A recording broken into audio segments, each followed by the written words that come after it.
On multiple occasions, she forced Mr. Jones to carry Mr. Combs' drug pouch against his will. Talking in an interview 6 months after the lawsuit was filed, Rodney Jones revealed that he was living in hiding, unable to find work in the music industry and afraid for his life. He said this: "He's a monster. He'll do whatever is necessary to get exactly what he wants. He doesn't take no for an answer." Diddy's lawyers immediately filed to dismiss the lawsuit from Rodney Jones, calling it a cash grab, but it was far too late. The court of public opinion had already decided that everything in it was believable enough to take it and run. Even with relatively minimal evidence, at least from an outside standpoint, people made up their minds that Diddy was indeed a monster. Months before the feds ever came to pick him up, his career was already over. You go to old Facebook posts about Christina Korum, not even a public figure before she got named, and hundreds of people are leaving comments calling for her to go to jail, calling her evil and disgusting, Diddy's own Ghislaine Maxwell. And again, this is before Diddy got arrested. Not long after Lil Rod, Dawn Richard filed her own lawsuit. As a member of the girl group Danity Kane, the first girl group in history to have their first 2 albums debut at #1,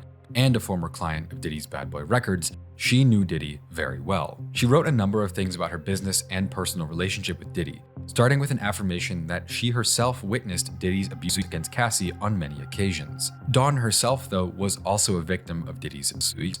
All the way back when she met him in 2004 while competing on his MTV show Making the Band, she wrote that Diddy often forced her and her bandmates to rehearse for up to 48 hours straight without food or breaks, with him instilling a culture of fear in all of the women he worked with. She also wrote that as she continued to work with him after her band broke up, he would often force her to take meetings with him while he was in his underwear or grope her body parts during stylist fittings before concerts and videos. She also wrote about a specific instance in 2010 when he tried to punch her in the face after she asked him to stop verbally abusing her in professional environments. Some of the most disturbing lawsuits filed against Diddy, though, have a different set of victims of a very specific age group. There are also other lawsuits that contain a number of claims so horrible I can't read the details on YouTube without this video getting restricted or even taken down. But it does beg the question of whether or not some of these allegations are even real, or if people are just chasing a payout like Cassie Ventura deservedly received. Fraudulent lawsuits are common in Hollywood, but before you make up your mind, I recommend looking into Tony Busby, the lawyer who's representing most of Diddy's alleged victims,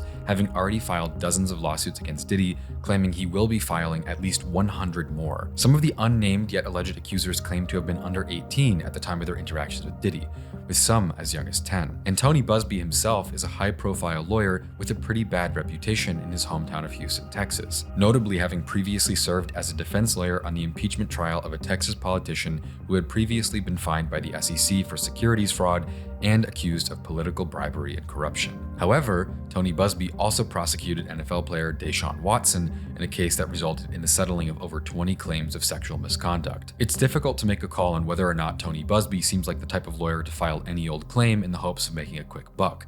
Over 120 lawsuits is a shocking amount, but no amount of evil is unbelievable when it comes to what we already know has been confirmed with pictures and video proof of Diddy's actions. Regardless though, it doesn't matter. No one watching this video has access to Diddy's personal messages, his archives, his texts, or any other inside information that could reveal the truth once and for all. But there is someone who does: the Department of Homeland Security. There were dozens of other lawsuits against Diddy that came out across 2024, and there are still more coming out regularly. The most important one of all, though, was the one that was titled The United States of America versus Sean Combs. The feds don't arrest you immediately. It took about 10 months from Cassie's lawsuit against Diddy until the day when they put him in cuffs in the lobby of a New York City hotel. The reason for this delay was simple: the feds never lose. On the website of the Pew Research Center, you can find statistics about federal criminal conviction rates. In 2022, fewer than 1% of federal criminal defendants were acquitted.